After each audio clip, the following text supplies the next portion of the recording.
Bon, que le Seigneur vous bénisse, qu'il vous garde et qu'il vous protège. Donc, nous allons devoir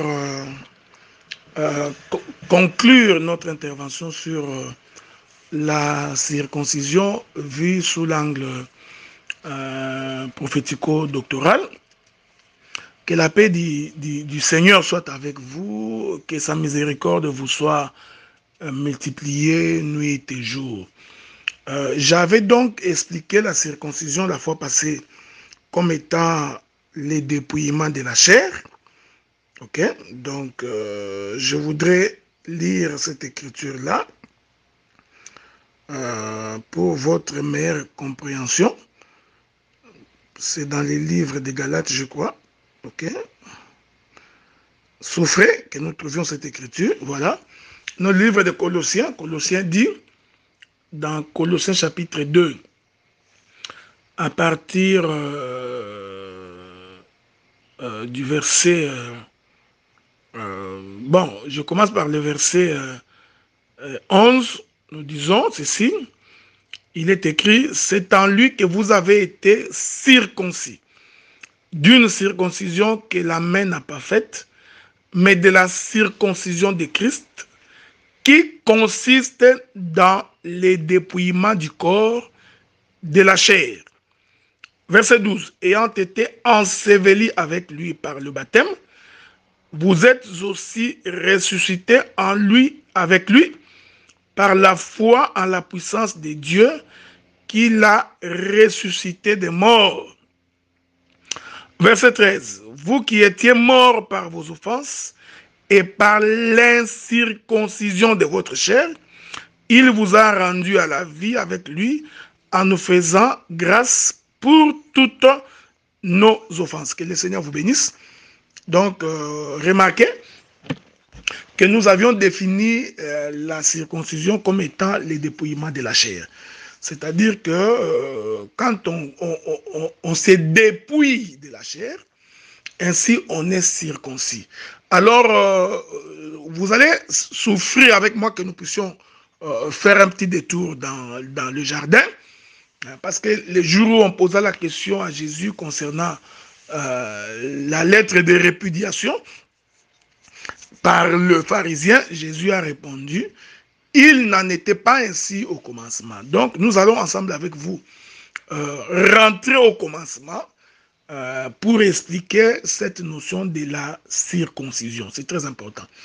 Remarquez qui est en fait le dépouillement de la chair. En d'autres termes, lorsque quelqu'un se dépouille de son corps, ceci est une circoncision. Ok?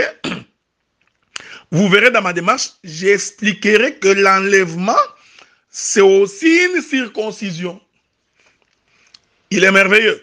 Mais rentrons d'abord dans le jardin pour asseoir la pensée de ce que nous voulons dire. Avez-vous remarqué que au commencement, Dieu, lorsqu'il crée Adam, vous connaissez l'histoire, Dieu a donc rassemblé la poussière de la terre et il en a formé un corps.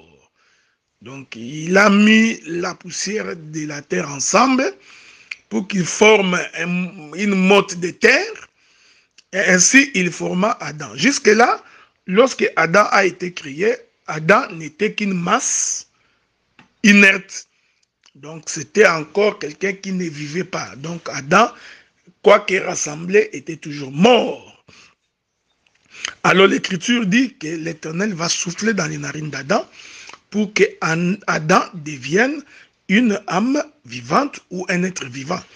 En d'autres termes, vous comprenez que c'est le souffle de Dieu qui donna la vie à Adam. Ok? Donc, nous pouvons dire que ce souffle-là, c'est la vie. C'est la vie de Dieu dans un corps. Ok? Voilà pourquoi il y a une écriture qui dit, en réalité, dans l'homme, c'est l'esprit. Or, l'esprit est à l'intérieur du corps, c'est-à-dire à l'intérieur de la chair.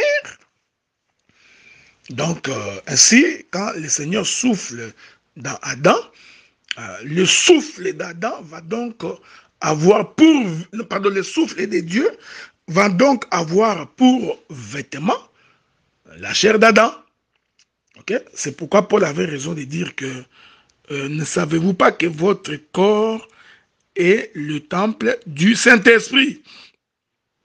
C'est dans les livres de Corinthiens, hein? Si je ne me trompe pas, je voudrais aller trouver cette écriture-là pour vous. Donc, dans les livres de 1 Corinthiens, souffrez. Nous allons lire cette écriture-là. Parce que ce sont ces choses qui vous permettent de comprendre l'essence prophético-doctorale de la circoncision. Je suis dans 1 Corinthiens, dans son chapitre 6, le verset 19. L'Écriture dit, ne savez-vous pas que votre corps est le temple du Saint-Esprit qui est en vous, et que vous avez reçu de Dieu, et que vous ne vous appartenez point à vous-même. Donc, quand quelqu'un reçoit le Saint-Esprit de Dieu, voyez-vous, ainsi, son corps devient comme un temple dans lequel Dieu habite. Donc, vous comprenez que Adam était donc le temple de Dieu. Donc, Adam était le tabernacle de Dieu. Dieu, quand il souffle dans Adam, donc Adam devient donc la demeure de Dieu et que Dieu lui-même est à l'intérieur. Voyez-vous, frère. Donc, par la circoncision que nous avions définie comme étant le dépouillement de la chair, c'est en d'autres termes rendre visible l'invisible. Parce que quand Dieu entre dans le corps d'Adam, qu'est-ce que Dieu fait? Il se cache. Voyez-vous? Donc nous avons à l'extérieur le corps, la chair, mais à l'intérieur l'esprit du Seigneur. Ainsi, il va se poser un problème, c'est qu'il faudrait que l'humanité découvre ce qui est caché. Okay? J'ai donc expliqué ici que Adam c'est donc un tabernacle, Adam c'est une maison, Adam c'est un corps, mais c'est le corps de Dieu. Hein? Donc le souffle là, c'est Dieu qui vient entrer dans un corps. Ainsi, l'esprit est recouvert, l'esprit est recouvert de la chair. Ouais? Donc, la chair devient donc le vêtement de l'esprit. Est-ce que vous me suivez? Je vais répéter ça clairement. Or, la chair, elle est terrestre, ok, mais l'esprit est céleste. Vous voyez, frère, déjà, quand Dieu créait Adam, Dieu expliquait sa propre venue sur la terre. Donc, Dieu expliquait la notion d'Emmanuel. Dieu expliquait la notion qui dit « Le royaume des cieux est parmi les hommes ». Donc, Dieu lui-même est descendu sur la terre. Voyez-vous? Et pour que Dieu descende sur la terre, l'Écriture dit « Personne ne peut voir Dieu et rester en vie. Quiconque voit Dieu devrait donc mourir. » Alors, pour que Dieu entre dans le temps, et pour qu'il puisse se rendre visible, Dieu a donc besoin d'un vêtement. Et ce vêtement-là, c'est justement ça la chair d'Adam, c'est ça le corps d'Adam. Est-ce que vous me suivez? Mais il faut faire très attention parce que quand l'Éternel est dans un corps, c'est difficile de le voir parce qu'il a porté un vêtement, voyez-vous? C'est difficile de le comprendre. Ici, je voudrais dire que le fait que Dieu porte le corps qu'on appelle Adam, cet Adam-là, c'est tout un sacerdoce. C'est le sacerdoce de Dieu qui se cache. Est-ce que vous remarquez ça? Donc, quand Adam s'est promené dans le jardin, avec l'esprit de l'intérieur dans le corps d'Adam, nous disons que cet Adam-là, c'est tout un sacerdoce. C'est lequel sacerdoce? C'est le sacerdoce de l'esprit qui se cache. C'est le sacerdoce de Dieu qui se cache. Or, les dieux qui se cachent ici, vous comprenez que c'est le sacerdoce de Moïse. Parce qu'au temps de Moïse, Dieu s'est caché. Voyez-vous, Dieu ne s'est pas révélé. Donc, je voudrais prendre un autre témoin des Écritures pour expliquer toujours cette notion de la circoncision. Voyez-vous, frère?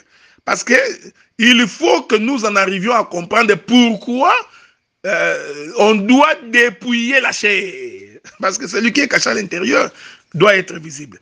je voudrais prendre un autre témoin des Écritures pour dire la même chose. Visitons le prophète Jean-Baptiste. Ok, allons visiter le prophète Jean-Baptiste.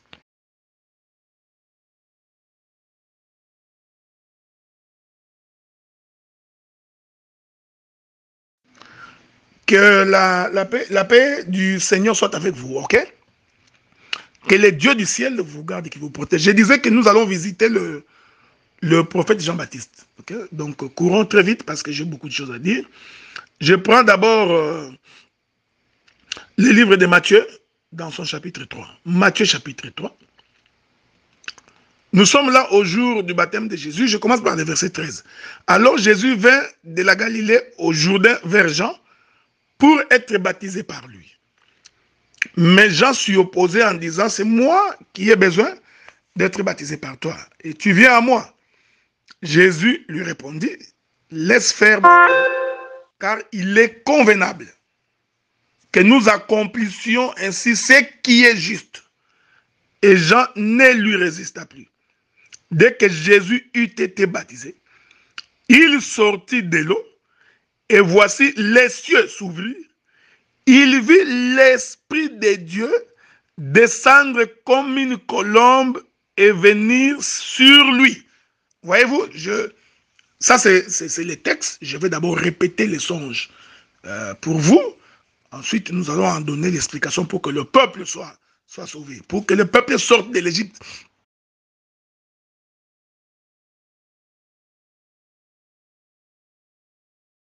Nous nous excusons, bien aimés dans le Seigneur, nous avons reçu un appel, c'est pourquoi nous avions été interrompus. Ok?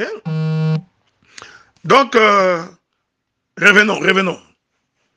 Je rappelle les textes. Ici, je voudrais expliquer toujours en quoi consiste la circoncision. Comme je vous ai dit, j'aborde cet aspect sous l'angle prophétique et doctoral. Ok? Donc, nous empruntons le couloir ou le sentier tracé par les prophètes. Remarquez, Jean était en train de baptiser. Maintenant, pendant que Jean baptisait, il verra le Seigneur venir. Ok? Il verra le Seigneur venir. Maintenant, quand le Seigneur vient, remarquez quelque chose d'extraordinaire. Le Seigneur vient, il passe dans l'eau. Ok? Or, j'ai dit que ces passages-là du Seigneur qui passe dans l'eau, c'est ça même la création d'Adam. Ok? Parce que la Bible dit dans les livres de Genèse que, je m'excuse bien aimé dans le Seigneur, on ne peut pas faire autrement, les appels ne font que rentrer. Hein? Donc, surtout qu'on est la journée ici. Donc, voilà. Je reviens sur ce que je disais. Donc, nous disons que le Seigneur qui vient se faire baptiser là, ce Seigneur-là qui vient de se baptiser, en réalité, c'est la création d'Adam. Bon. Pour bien me faire comprendre, vous voyez? Donc, rentrons dans la création d'Adam, dans les livres de Genèse. Je vais lire ça avec vous pour que vous voyez clairement ce que je voudrais dire. Je suis dans Genèse chapitre 1er. Genèse, son chapitre 1er, écoutez, que nous disent les Écritures là-dessus. Souffrez avec moi que je trouve cette écriture-là, c'est important. Genèse chapitre 1er, ok? Bon, souffrez, hein? Je suis en train de chercher cette écriture-là. Voilà. Genèse chapitre 1er. La Bible dit ceci, à partir du verset... À partir du... Bon, prenons à partir du verset... souffrez, hein? Je suis en train de regarder. Que nous disent les Écritures. Bon, nous sommes à partir du verset 36. La Bible dit, Dieu dit, faisons l'homme à notre image, selon notre propre ressemblance, qui domine sur le poisson de la mer, sur les oiseaux du ciel, sur le bétail, sur toute la terre, et sur tous les reptiles qui rampent sur la terre. Dieu créa l'homme à son image, il est créé à l'image de Dieu, il créa l'homme et la femme, ok? Allons prendre le chapitre 2. Parce que dans le chapitre 1er, Dieu parle comme un prophète. Mais dans le chapitre 1er, Dieu parle comme un prophète. Mais dans le chapitre 2, Dieu explique sur le plan doctrinal comment il crée l'homme. Genèse chapitre 2, le verset 6, l'Écriture dit, « Mais une vapeur s'éleva de la terre et arrosa toute la surface du sol. Dieu forma l'homme de la poussière de la terre et il souffla dans ses narines un souffle de vie et l'homme devint un être vivant. » J'ai donc pris cette écriture pour expliquer que pour que Dieu crée Adam, il a fallu qu'il y ait une vapeur qui s'élève de la terre. Or, vous savez, lorsque nous parlons de la vapeur, nous sommes en train de parler de l'eau transformée. Parce que la vapeur, en réalité, c'est de l'eau. Mais cette eau devient vapeur lorsqu'elle subit le coup du soleil, c'est-à-dire le coup de la chaleur. Ici, je suis tout simplement en train de lever les panneaux. Je n'entre pas dans les détails. Mais je voudrais tout simplement dire que pour que Adam ait la forme, il fallait que la terre, qui est poussière, soit ainsi mélangée à l'eau. Donc, sans le mélange de l'eau et de la poussière, Adam ne peut pas avoir la forme. Okay? Donc, nous comprenons que c'est Jésus-là qui vient dans les eaux du baptême. Il représente la poussière, mais qui en contact avec l'eau du baptême va avoir la forme. C'est ce que j'appelle moi la forme d'Adam. Je voudrais appeler une autre écriture, ok, pour faire asseoir la même pensée. Parce que la Bible dit, sans la déposition de 2 ou 3 témoins, la chose n'est pas vraie. Okay? C'est pourquoi je voudrais aller trouver une écriture dans les livres de Job, je crois, ou dans les livres des psaumes. Mais allons voir ça. Je prends les livres de Job. Je suis dans Job chapitre 38, le verset 38. Écoutez ce que le frère Job dit. Il dit ceci. Je commence par le verset 37. Qui peut avec sagesse compter les nuages et verser les outres des cieux? Voyez-vous, frère? Parce que vous comprenez que les nuages comptés ici, c'est la pluie. Ok? Voilà pourquoi il dit et verser les outres des cieux. Les outres des cieux, c'est la pluie. Et le frère Job continue pour dire, pour que la poussière se mette à ruisseler, voyez-vous, pour que la poussière se mette en marche, il a donc besoin de l'eau. Hein? Donc c'est l'eau qui sert à la poussière comme moyen de déplacement. J'aime ces choses. Voyez-vous? Donc l'eau est pour la poussière comme les pieds, qui lui permet de se déplacer. Comme les roues d'un char. Voyez-vous, c'est l'eau. Donc, je passe, hein, frère, je suis en train de passer. Donc, une poussière ne peut pas se déplacer s'il n'y a pas de l'eau. Ok? J'aime ces choses. Oh, nous comprenons que les roues de la poussière, voyez-vous, c'est justement la parole, parce que la parole ici est identifiée à l'eau. Hein? Comme la parole de Dieu, c'est cette bonne nouvelle, comme une eau fraîche venant d'un pays lointain. Donc, c'est pourquoi j'ai toujours dit au bien-aimé, tu ne peux pas te déplacer dans l'évangile. Tu ne peux pas prospérer dans l'œuvre. Tu ne peux pas aller à Canaan si tu n'es pas soutenu par la parole. Donc, la parole te sert de roue de déplacement. Ok? Donc, ici, le prophète Job nous fait comprendre que pour que la poussière se mette en marche, elle a donc besoin de l'eau qui lui permet de ruisseler, de marcher à l'intérieur. Donc nous comprenons que quand le Seigneur rassemblait la poussière pour former Adam, en réalité, cette poussière ne pouvait se rassembler que s'il ne se déplace. Donc, or, il ne peut se déplacer qu'au moyen de la parole. Il est merveilleux, hein? Il est merveilleux. Voilà, l'Éternel est bon. Et le frère Job continue pour que la poussière se mette à ruisseler et que les mottes de terre se collent ensemble. Voyez-vous? Donc, c'est la poussière qui a au contact avec de l'eau va former ce qu'on appelle les mottes de terre. Les mottes de terre, ce sont les différents membres du corps pour qu'ils se mettent ensemble. Ils ont donc besoin de l'eau, hein, de la parole. C'est ça, c'est ce que j'ai expliqué la fois passée comme étant les liens des Pléiades. Donc, nous sommes frères, nous sommes soudés par la parole. Et la parole fait que tous les membres du corps soient de même nature. C'est très important. Voyez-vous? Donc, nous comprenons que quand Jésus venait se faire baptiser, en réalité, c'était la poussière qui ruisselait dans l'eau. Voyez-vous?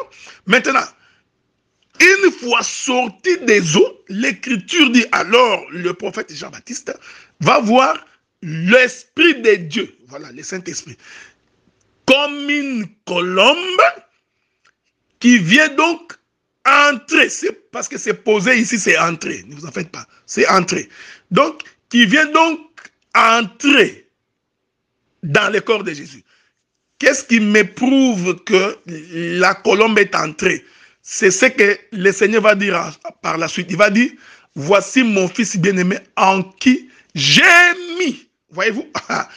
Il a mis quoi? Il a mis toute son affection. Donc nous comprenons que la colombe qui descendait là, c'était elle l'affection qui est entrée. Vous voyez, est-ce que vous comprenez ce que nous disons? Voilà pourquoi nous disons que quand Dieu soufflait dans les narines d'Adam, en réalité c'était l'Esprit de Dieu. C'était donc la colombe, c'était donc l'affection de Dieu mis dans un corps. Avez-vous remarqué ces choses? Souffrez avec moi. Donc, immédiatement, quand l'esprit entre dans un corps, qu'est-ce qui arrive? Le corps devient donc la chair qui empêche l'esprit d'être vu. C'est ainsi que je peux dire que lorsque Adam s'est promené dans les jardins, avez-vous remarqué ça? Adam était tout un sacerdoce. C'est le sacerdoce de Dieu qui se cache. C'est pourquoi, quand Jésus reçoit le Saint-Esprit sous forme d'une colombe dans son corps, et que Jésus va commencer son ministère, je t'informe que le ministère de Jésus, c'était aussi tout un sacerdoce pour Israël. Pourquoi? Parce que c'était Dieu qui s'est caché. Est-ce que vous me suivez? Je voudrais dire ceci. Dans tout le temps que Jésus marchait dans les rues de Galilée, quand Jésus s'est promené à Capernaum, pour Israël, ce Jésus-là était le sacerdoce de Moïse. Pourquoi? Parce que l'esprit était donc caché à l'intérieur de ce corps. Vous remarquez? Voilà pourquoi nous rentrerons encore de nouveau, parce que j'ai toujours dit que nous prêchons l'évangile qui a des rétroviseurs, voyez-vous, pour que nous regardions ce qui a été. C'est pourquoi nous allons remarquer que Dieu va faire la première circoncision dans les jardins. Ok? Je rentre là-bas pour expliquer cette première circoncision.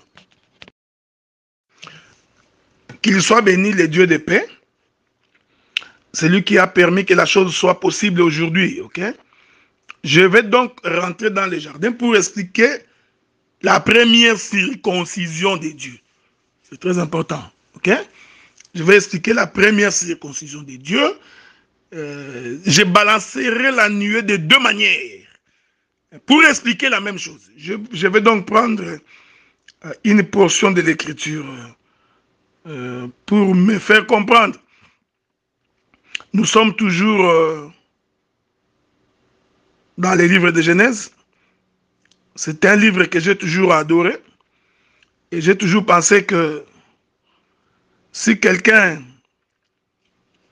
a la maîtrise de la création, le voyage dans les Écritures va lui être très facile. Allons-y. Genèse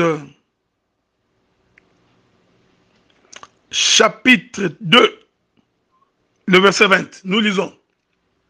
Et l'homme donna des noms à tous les bétails, aux oiseaux du ciel et à tous les animaux des champs.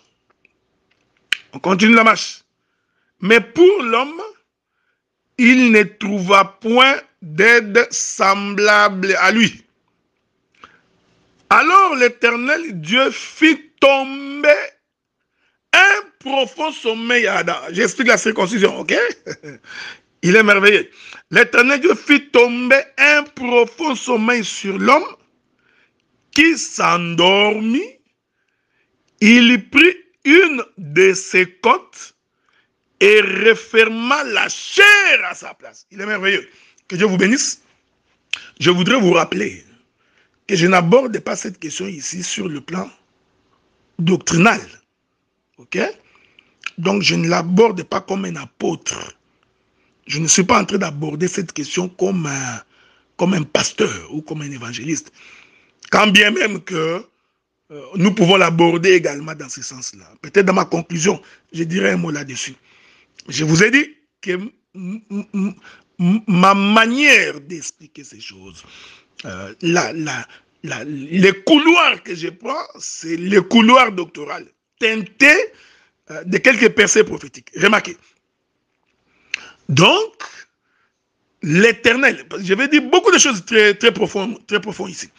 Donc, l'Éternel, pour retirer la côte dans le corps d'Adam, l'Éternel va donc frapper Adam d'un profond sommeil.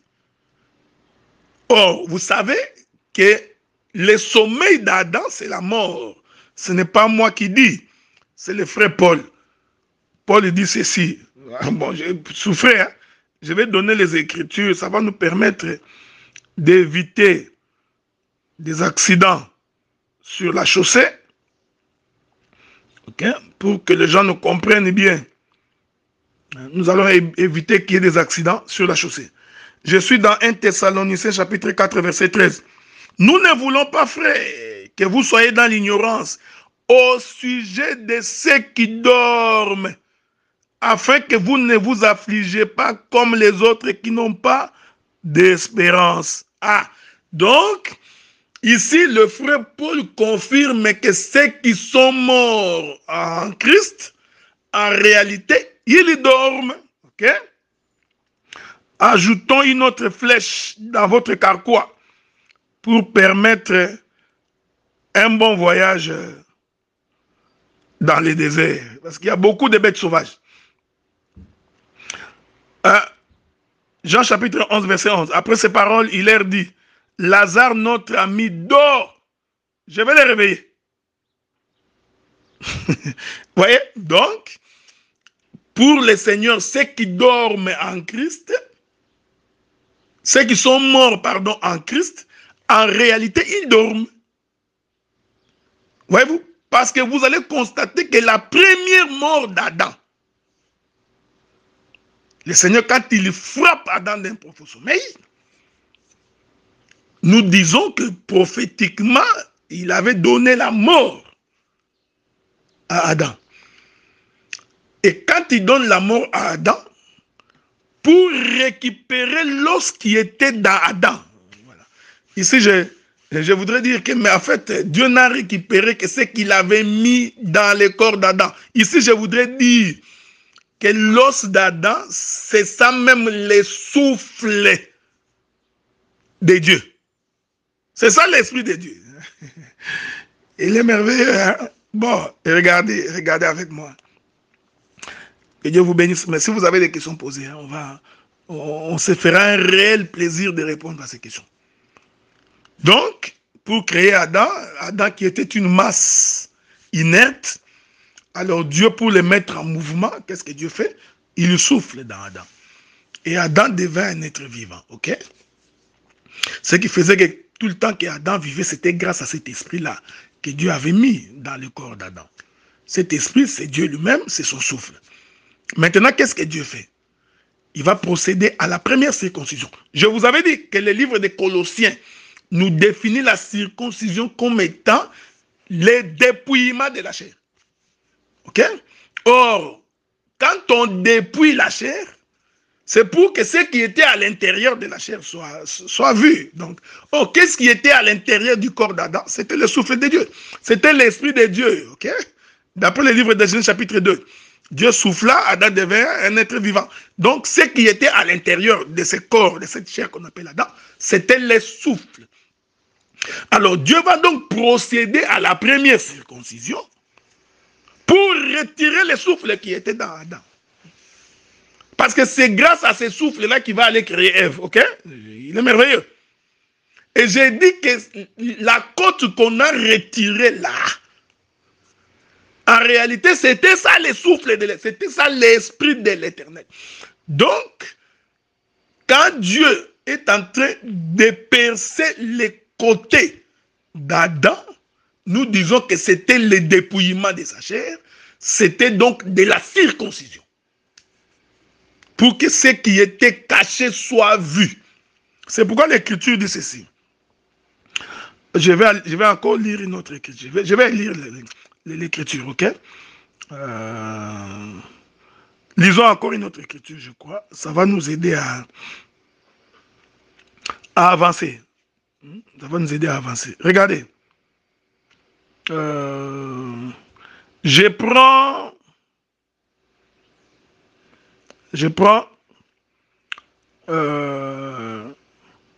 le livre de Genèse chapitre 2,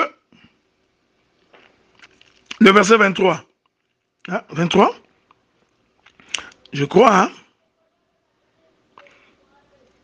Voilà.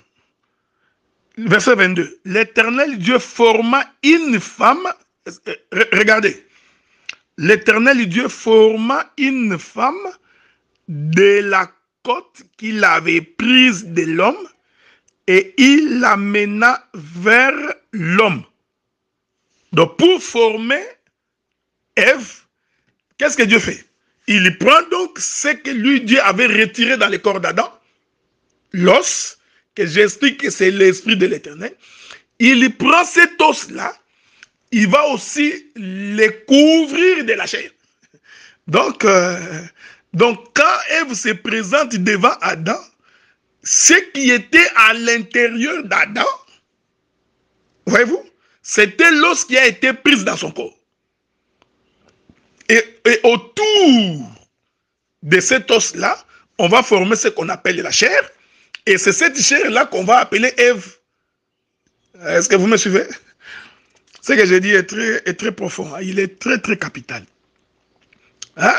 Donc, ainsi, Adam pouvait dire, c'est l'os de mes os, chair de ma chair. Regardez. Donc, en fait, Dieu, en créant Ève, il n'a fait que répéter la création d'Adam. Dans la création d'Adam, il rassemble la terre, la poussière. Dieu souffle à l'intérieur. Le souffle de Dieu devient donc l'intérieur d'Adam et sa chair devient l'extérieur. Qu'est-ce que Dieu fait? Il va répéter ça dans la création d'Ève. Il récupère ce qui était à l'intérieur d'Adam, c'est-à-dire l'os, son côté. Il prend ce côté-là. À partir de cet os-là, il va aussi former une autre enveloppe qu'on appelle Ève. Donc, c'est pourquoi Adam disait, voici l'os de mes os, chair de ma chair. Un autre moi-même, c'est-à-dire, je vous informe que Ève n'est que la répétition d'Adam. Est-ce que vous remarquez? Mais j'ai pris cette portion de l'écriture, pourquoi? Pour expliquer la première circoncision. C'est-à-dire, quand Dieu est en train de percer les côtés d'Adam, c'était pour que l'os qui est à l'intérieur soit découvert. En d'autres termes, c'était le dépouillement de la chair. C'est une circoncision. Okay? Par la circoncision, on dépouille la chair. On dépouille l'esprit de la chair qui l'enveloppait. Bon, on va lire quelques écritures dans les livres des Actes des Apôtres. Je vous reviens. Que la paix du Seigneur soit avec vous. Hein? Que le Seigneur vous bénisse et qu'il vous garde. Je voudrais continuer. Voyez-vous, donc, déjà dans la création, quand Dieu crée Adam, nous avons donc ici deux sacerdoces dans un même corps. Ok? Il y a la chair, il y a l'esprit. Vous voyez, frère, donc, dans le corps d'Adam, nous pouvons expliquer les sacerdoces de la loi et les sacerdoces de la grâce. Les sacerdoces de la loi étant la chair d'Adam, les sacerdoces de l'esprit étant le souffle de l'Éternel qui était dans le corps d'Adam. Okay? Je vais coudre l'habit tout de suite là. Je donnerai la forme à la tunique que nous avons. Le Seigneur va aussi le répéter dans le corps de... il va aussi le répéter dans le corps de qui? Dans le corps de notre bien-aimée Ève. Ève aussi, il y aura l'os d'Adam à l'intérieur et sa chair à l'extérieur. Donc, c'est toujours le même sacerdoce. Donc, le combat de l'homme va toujours rester le combat entre ce qui est charnel de ce qui est spirituel. Je répète ça. Le combat de l'homme doit être le combat entre ce qui est charnel de ce qui est spirituel. Voilà pourquoi chaque fois que nous posons nos actes, il faut toujours vous poser la question, suis-je en train de faire quelque chose qui honore l'esprit ou quelque chose qui honore la chair? C'est très important. Bon, je prends le livre de Galates. Galates chapitre 4. Galates chapitre 4. Regardez ce que la Bible dit. Je prends le verset 29. Commençons par le verset 28. Pour vous, frères, comme Isaac était enfant de la promesse, et de même alors que celui qui était né selon la chair persécutait celui qui était né selon l'esprit, ainsi en est-il encore maintenant. Ah, regarde, je reprends ça. C'est très important. Pour vous, frères, comme Isaac était enfant de la promesse. C'est là que je vais commencer. Et le frère Paul continue. De même, alors celui qui était né selon la chair persécutait celui qui était né selon l'esprit. Ainsi en est-il encore maintenant. Ah, donc, le frère Paul nous fait comprendre que dans la maison d'Abraham, il y avait deux sacerdoces. Donc, il y en avait un qui était né selon la chair. Vous comprenez que l'enfant qui était né selon la chair, c'est Ismaël. Et l'enfant qui était né selon l'esprit, c'est Isaac. Mais tous deux cohabitaient dans la maison d'Abraham. Que Dieu vous bénisse. Que Dieu vous ouvre les yeux de l'esprit. Et que les écailles tombent de vos yeux pour que vous voyez ce que je suis en train de voir. Donc nous comprenons que Adam lui-même représentait Ismaël et Isaac. Avez-vous remarqué ça? Avez-vous vu ça? C'est pourquoi j'ai toujours dit, bien aimé dans le Seigneur, que les doctorats se trouvent dans les détails. Ok? Donc quand vraiment tu es docteur de la parole, il faut être rassuré que tu as le coup d'œil dans les détails. Parce qu'aujourd'hui, il y a beaucoup de confusion. Tu vois un docteur, quand il parle, on se pose la question, il est docteur ou il est apôtre? D'autres, là, on se pose la question, est-ce qu'il est prophète ou il est docteur? Tellement qu'il a toujours l'habitude de ne prêcher que les données prophétiques. Lui, il n'est qu'en train d'expliquer Gog, Magog, Armageddon. Il nous explique le jugement dernier, toutes ces choses-là. Donc, on se pose la question, on se pose la question, est-ce que c'est un docteur ou c'est un prophète? Ok? Donc, c'est pourquoi je suis en train d'insister. J'insiste, frère, pour que vous regardiez avec moi très très bien. C'est pourquoi nous croyons que quand on a le ministère, on ne peut pas tarir. On ne peut pas s'épuiser. Parce que Dieu donne toujours l'inspiration. Le frère Paul, pour expliquer le combat entre la chair et l'esprit, je suis dans Galates chapitre 4 à partir du verset 28-29. Pour expliquer le combat entre la chair et l'esprit, le frère Paul rentre dans la maison d'Abraham. Ok? Alors, je vous prends sous les ailes du grand aigle, qui est le Seigneur Jésus-Christ. Je voudrais vous ramener dans la maison d'Abraham. Quand nous rentrons dans la maison d'Abraham, nous trouvons que le frère Paul nous dit qu'il y a eu deux enfants qui sont nés dans cette maison. Il y a un enfant qui était né selon la chair. Or, l'enfant né selon la chair, vous voyez frère, c'est le rassemblement de la poussière de la terre. Avez-vous remarqué ça? Dieu, pour créer Adam, il rassemble la poussière de la terre. Donc, cette poussière de la terre rassemblée, c'est tout un enfant. Cet enfant-là, c'est Ismaël. Il est charnel. C'est tout à fait normal, non? Parce qu'il provient de la terre. C'est pourquoi le Seigneur avait dit à Adam, les jours où tu mangeras, tu mourras. Hein, et tu retourneras dans la poussière. Quand Dieu disait que tu retourneras dans la poussière, Dieu ne parlait pas à l'esprit qui était dans Adam. Dieu parlait à la chair d'Adam, parce qu'il n'y a que cette chair-là qui a été tirée de la terre. Avez-vous remarqué ça? Donc, nous disons que cet enfant-là naît selon la chair, que Paul est en train de voir dans la maison d'Abraham. Cet enfant-là, c'est Ismaël. Donc, nous comprenons que Ismaël, c'est lui, Adam, comme une masse inerte. Voyez-vous? Et il continue pour dire, de la même manière que celui qui était né selon la chair, persécute celui qui est né selon l'esprit. Donc, celui qui est né selon l'esprit, c'est Isaac. Donc, vous comprenez que Isaac, lui, il est le souffle de Dieu. Il est merveilleux.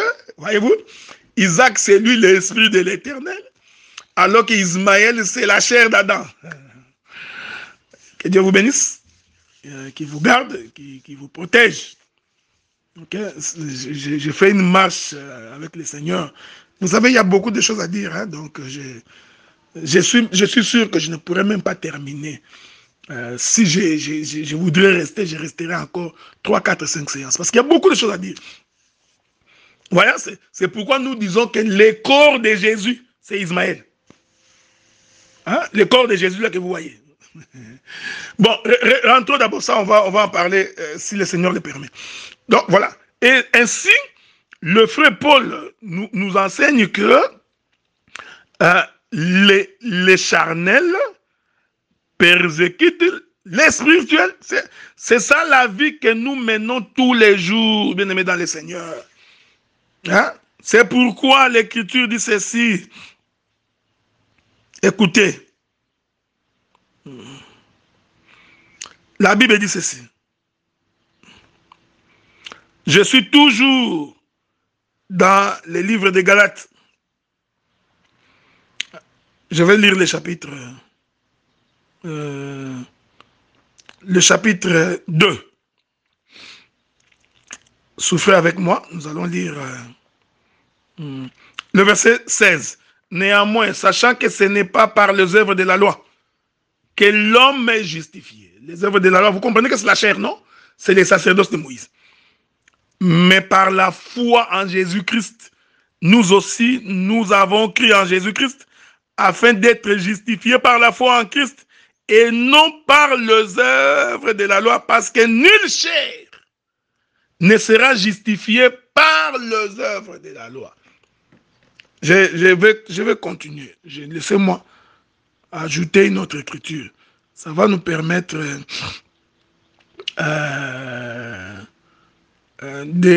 d'avancer. Je suis toujours dans les livres. Prenons les livres des Galates, je crois. Que le Seigneur nous aide. Je voudrais aller toujours dans les livres des Galates. Un peu plus bas. Regardez. Galates chapitre 4, verset 23. Mais celui de l'esclave naquit selon la chair, et celui de la femme libre naquit en vertu de la promesse. Vous voyez? Ici, nous parlons d'Ismaël et d'Isaac. Vous voyez? Mais tous deux sont dans la maison d'Abraham. Donc, il y en a un qui naquit selon la chair et l'autre naquit en vertu de la promesse. Vous savez, frère, j'ai souffert avec moi parce que moi, j'aime quand les choses me viennent comme ça, que nous continuons seulement, ok? Continuons. Avançons seulement avec le Saint-Esprit. Nous irons quelque part. Vous avez remarqué que la naissance de Jésus va aussi reprendre ces deux choses, ok? Je vais prendre la naissance de Jésus bientôt. Je vous reviens. Que Dieu vous bénisse. Je cours, hein? Mon bien-aimé frère saint. Je cours parce que j'ai beaucoup de choses à faire après. Je continue. Galates chapitre 4, toujours là où nous étions.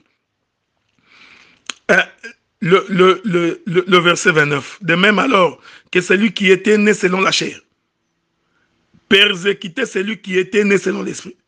Ainsi en est-il encore maintenant. Que dit l'Écriture? Point d'interrogation. Chasser l'esclave et son fils, Car le fils de l'esclave n'héritera pas avec le fils de la femme libre. Je répète ça. Mais l'Écriture dit, chassez l'esclave et son fils. Ah, donc vous voyez, c'est la circoncision.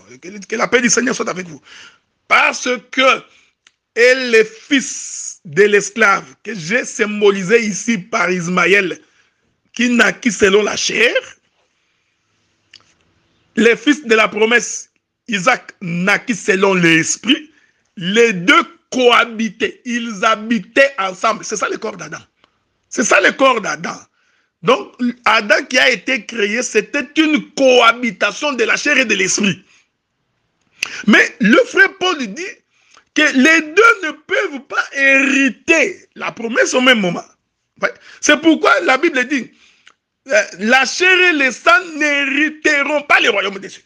Ouais. La chair et le sang ici qui n'héritent pas le royaume des cieux, c'est ça le corps d'Adam. Voyez-vous frère, c'est ça les prépuces. J'aime ça. C'est ça la chair de la circoncision qu'il faut couper. Donc, le frère Paul dit, vous ne pouvez pas les laisser hériter ensemble. C'est impossible. Donc, pour que les fils de la promesse, c'est-à-dire l'esprit, puissent hériter, il faut chasser les fils de l'esclave. Donc, il faut chasser Ismaël.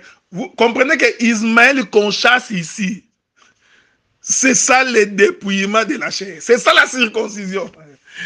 Il est merveilleux, hein? Mais que Dieu te bénisse. Hein? Toi qui me suis à cet instant ici. Hein? Donc, le temps nous manquerait pour expliquer pourquoi Ismaël a été circoncis le 13e. Quand il avait 13 ans. Le temps nous manquerait. Parce que dès qu'on est en train de circoncire Ismaël, qui à l'âge de 13 ans, les patriarches, Abraham aussi devait être circoncis au même moment. Bon, ça, on se fera l'objet d'une autre prédication ou d'un autre enseignement. Remarquez, donc, le frère Paul nous renseigne que les deux cohabitaient. Laissez-moi exhorter. Vous voyez, c'est pourquoi l'homme que nous sommes, nous représentons tout ça. Nous représentons une partie de la chair et une partie de l'esprit. Mais l'Écriture nous recommande que l'esprit prenne la suprématie sur la chair. Parce que la chair nous persécute, frère. La chair persécute l'esprit. C'est dans la chair qu'on trouve des divisions, qu'on trouve de la haine, du vol, de l'impudicité, de la cupidité, les mauvais cœurs. Tous les maux de la terre se trouvent dans la chair. C'est pourquoi la chair est en train de combattre l'esprit. Okay? Donc, je ne sais pas si je vous trouverai également cette écriture-là. Bon, c'est pas mauvais. Donc, la chair est en train de combattre l'esprit. Okay? Bon, je ne sais pas si je vous trouverai cette écriture-là. Mais si je ne trouve pas, ce n'est pas grave. Je vous reviendrai plus tard. Donc, il faudrait faire attention avec la chair. Parce que vous voyez, tous les conflits qu'on a aujourd'hui parmi les frères, donc c'est toujours la chair. Hein? Donc, voilà pourquoi il faut dominer la chair. Okay? Il faut dominer. Prendre l'autorité. C'est ça même la circoncision. Hein? Je reviendrai là-dessus, quoi. Donc, attendez. Je suis en train de chercher une écriture qui pourra nous permettre de bien comprendre ces choses-là. Mais si je ne trouve pas l'écriture, je reviendrai plus tard. OK? Mais c'est toujours le livre des Galates qui nous dit ça. Bon, je vais quand même lire cette écriture-là. C'est une écriture populaire. Hein? Comme mon bien-aimé Enoch a toujours dit, c'est un chant populaire, un cantique populaire. Je prends un cantique populaire, ok? Regardez. La Bible dit ceci, Galates chapitre 5, verset 6. D'abord, j'ai lu pour vous. Car en Jésus-Christ, ni la circoncision, ni l'incirconcision n'a de valeur, mais la foi qui est agissante par la charité. Je continue. Hein? Je vais continuer avec vous pour aller toucher une écriture qui m'intéresse. Je suis à partir du verset 16. Voilà. Je dis donc, marchez selon l'esprit et vous n'accomplirez pas les désirs de la chair. Vous voyez? Donc c'est Ismaël et Isaac. Car la chair a des désirs contraires à ceux de l'esprit. Et l'esprit en a des contraires à ceux de la chair. Ils sont opposés entre eux afin que vous ne fassiez point ce que vous voudriez. Si vous êtes conduit par l'esprit, vous n'êtes point sous la loi. Voyez-vous? Donc nous comprenons que la chair, c'est la loi. C'est le sacerdoce de Moïse. Voyez-vous? Donc, or, les œuvres de la chair sont manifestes. Ce sont l'impudicité, l'impureté, la dissolution, l'idolâtrie, la magie, les inimitiés, les querelles, les jalousies, les animosités, les disputes, les divisions, les sectes, l'envie, l'ivrognerie, les excès de table, les choses semblables. Je vous l'ai dit d'avance, comme je l'ai déjà dit, que ceux qui commettent de telles choses n'hériteront point le royaume de Dieu. Faites attention. Or, l'Écriture dit, ce n'est ni la chair ni le sang qui ne peuvent hériter le royaume. Donc, vous voyez, toutes ces choses ici représentent en réalité la chair et le sang, qui ne peuvent pas hériter le royaume de Dieu. Que la paix du Seigneur soit avec vous. Donc, premier élément de la circoncision, j'ai donc évoqué Adam. Ainsi, vous comprenez que quand l'Éternel Dieu était en train de percer la chair ou de couper la chair d'Adam, c'était une circoncision. J'ai donné un témoin que Ismaël et Isaac dans la maison d'Abraham, c'était Adam. Maintenant, je voudrais ramener ces choses en Christ et Jésus pour que l'aurore disparaisse et que la lumière puisse apparaître dans toute sa clarté. Prenons le livre de Luc. À moins que je ne me trompe, mais je crois que c'est dans Luc qu'on peut trouver ça. Hein?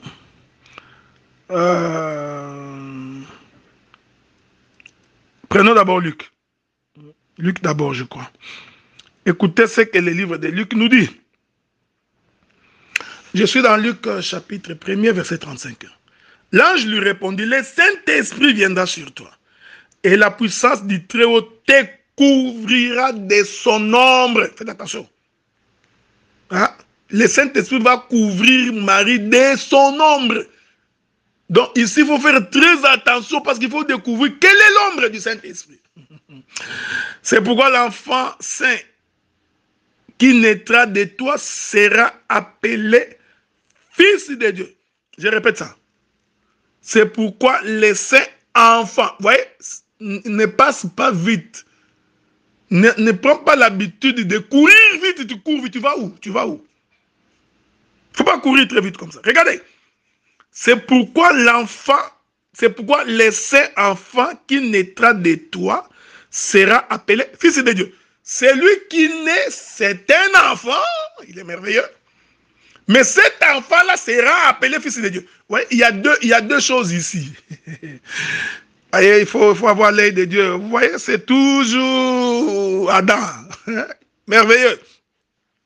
Quand l'ombre du Saint-Esprit couvre Marie, qu'est-ce qui arrive? L'enfant qui naît de cette tante, de ce mari-là, de cette Marie-là, on dit que cet enfant, le Saint-Enfant qui naîtra de toi sera appelé fils de Dieu. Le bien-aimé Lucas, il fait une très belle démonstration. Il commence par dire celui qui naît, c'est un enfant, mais l'enfant sera appelé fils de Dieu. C'est ça, Ésaïe chapitre 55. Un enfant nous est né, un fils nous est donné. Ouais, c'est Adam. L'enfant qui est né ici, c'est le corps d'Adam. Le fils qui nous est donné, c'est l'esprit que Dieu a soufflé dans Adam. Parce que l'esprit n'est pas né, voyez-vous? Donc l'esprit a été donné. J'aime ça, j'aime ces choses-là, j'aime ces choses. L'esprit est venu d'en haut. Est-ce que vous remarquez ça? Est-ce que vous remarquez ça? Ok. J'ai pris que Dieu vous aide. Ok. J'ai pris que le Seigneur vous aide pour que vous compreniez ce que je dis. Je vous reviens. La matière n'est pas finie, mais j'ai encore des choses à dire. Je vous reviens, ok? Voilà, que Dieu vous bénisse. Je m'excuse, je crois que j'ai été un peu long.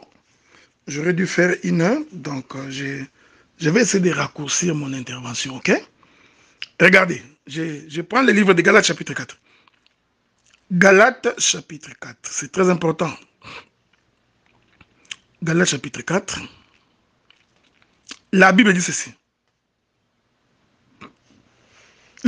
Ici, je suis en train d'expliquer cette notion-là, cette notion de... voilà pourquoi ce saint enfant sera appelé fils.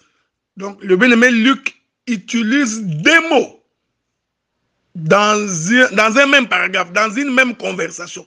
Il parle à la fois d'un enfant et ensuite il dit il sera appelé fils de Dieu. Je suis allé consulter le prophète Ésaïe qui nous explique qu'un enfant nous est né, un fils nous est donné. J'ai expliqué que l'enfant qui naît ici, c'est le sacerdoce de Moïse, c'est-à-dire c'est la chair. C'est pourquoi, vous allez voir avec moi, que celui qui va être crucifié à la croix, c'est l'enfant. Ce n'est pas le fils. Le fils ne peut pas être crucifié à la croix. Donc, c'est-à-dire que c'est la chair, l'acte dont les ordonnances nous condamnaient. C'est le sacerdoce de Moïse. C'est cette chair-là qui a été crucifiée. Mais pendant que le corps est crucifié, la chair est crucifiée, l'Écriture dit que Jésus a dit, Père, entre tes mains, je remets mon esprit. Ah, donc l'esprit qui était entré dans à la création. Ce souffle-là, donc, est retourné chez Dieu pour que le corps soit crucifié. C'est ça la circoncision. Donc, que l'État nous marque bien aimé dans le Seigneur. Parce que la mort de Jésus est une circoncision. Donc, c'est le dépouillement de la chair. Pour que ce qui était spirituel fasse quoi? Rentre au ciel. Bon, je dis. Donc, j'ai visité donc le prophète Ésaïe. Ésaïe nous dit que l'enfant nous est né, le fils nous est donné. Donc, l'enfant naît, mais le fils est un don. Avez-vous remarqué ça? C'est pourquoi quand je suis rentré dans la naissance de Jésus, j'ai expliqué que pour que le corps de Jésus se forme dans le ventre de Marie, Marie n'avait pas besoin du Saint-Esprit. Marie avait besoin de l'ombre du Saint-Esprit. Ok? Hein? Il est merveilleux, que Dieu vous garde. Donc, c'est l'ombre du Saint-Esprit qui donne l'enfant. Ici, l'ombre, c'est le sacerdoce de Moïse. Ce n'est pas moi qui dis, c'est hébreu. Bon, on va lire hébreu. Parce que quand je dis comme ça, tu risques de ne pas comprendre ça. Prenons le livre des Hébreux. Hébreu, chapitre 10, je crois. Vous allez souffrir avec moi que je puisse vous trouver cette écriture-là. Hébreu, il est écrit ceci. En effet, la loi qui possède une ombre des biens à venir. Ouais, donc, toute la loi possède l'ombre, renferme l'ombre des choses à venir. Hein? C'est pourquoi l'ombre du Saint-Esprit, c'est-à-dire, c'est tout un sacerdoce qui a couvert Marie. Pour que l'enfant saint qui naîtra n'est qu'une ombre. Il est écrit. Et non l'exacte représentation des choses. On ne peut pas jamais par les mêmes sacrifices qu'on offrait perpétuellement chaque année amener les assistants à la perfection. Donc, l'ombre n'apporte pas la perfection. Alors, vous comprenez que c'est Jésus-là qui est né. C'était lui la maison d'Abraham qui renfermait Ismaël et Isaac. Donc, la chair de Jésus, c'était ça, Ismaël. Et l'esprit qui était en lui, c'est, voyez-vous, il est merveilleux. Regardez. C'est pourquoi, lorsque la colombe est descendue dans le corps de Jésus au jour du baptême, cette colombe qui est l'esprit, vous comprenez? C'est ça le fils. C'est ça le fils. Donc, celui qui était né, c'est l'enfant, mais il est appelé fils de Dieu quand la colombe entre dans son corps. C'est pourquoi nous disons que sur la montagne de Golgotha, la colombe s'était retirée de ce corps-là. Vous voyez, le fils était parti Et l'enfant était resté sur la croix. Bon, regardez. Bon, j'ai tellement de choses à dire ici. Je prends Galates chapitre 4, là où j'étais. Hein. Galates chapitre 4. Galates chapitre 4. Donc, je lisais donc à partir du verset... à partir du verset 1er. Or, aussi longtemps que l'héritier est enfant, vous voyez, frère, c'est merveilleux. La Bible est d'une perfection indescriptible. C'est pourquoi l'homme de Dieu doit être un homme connecté au Saint-Esprit pour qu'il donne la nourriture convenable au temps convenable. Aussi longtemps que l'héritier est un enfant nous est né. J'ai dit qu'il ne diffère en rien d'un esclave. Voilà, vous avez été esclave au péché, de par la loi. C'est ça l'enfant. Quoi qu'il soit le maître de tout.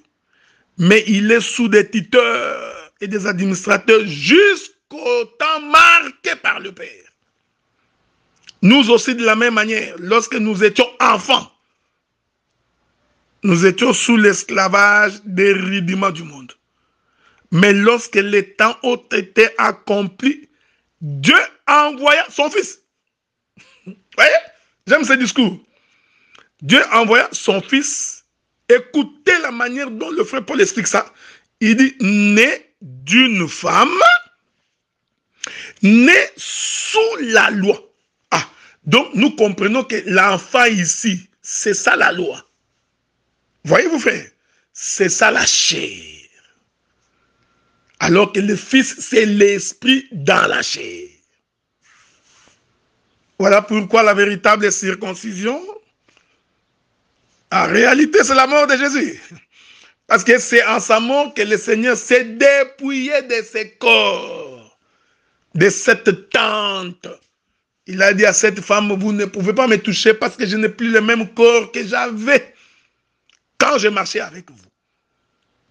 C'est pourquoi, quand le Seigneur meurt sur la croix, le soldat romain va récupérer sa lance, il va percer le côté de Jésus. C'était toute une circoncision. Et pour attester qu'il s'agissait d'une circoncision, ok, la Bible dit que le rideau du temple se déchira du haut vers le bas. Vous voyez, c'est de la circoncision. Pour que ce qui était caché à l'intérieur soit vu. Il y a une écriture que je suis en train de chercher dans les livres des Hébreux. Je voudrais bien trouver cette écriture-là dans les livres des Hébreux. Hein? Souffrez, je cherche cette écriture-là. Je suis en train d'espérer que je vais la trouver. Et je crois que c'est à cela que nous allons devoir mettre fin. Nous allons mettre fin à notre intervention. Hébreux chapitre 10.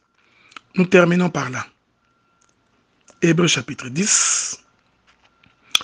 Je vais donc commencer par le verset 19. Ainsi donc, frères, puisque nous avons au moyen du sang de Jésus une libre entrée dans le sanctuaire, par la route nouvelle et vivante qu'il a inaugurée pour nous au travers du voile, c'est-à-dire de sa chair. Ah, donc nous comprenons que le voile qui était déchiré dans les temples du haut vers le bas pour nous permettre d'avoir une entrée libre dans les sanctuaires.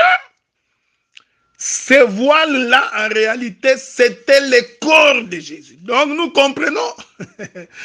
Donc quand Jésus mourait sur la croix, qu'on était en train de percer son côté, c'est-à-dire sa chair, c'était le voile déchiré. Pourquoi déchire-t-on le voile? On déchire le voile pour que ce qui était caché depuis la nuit des temps. Voyez-vous? Donc, l'arche de l'alliance.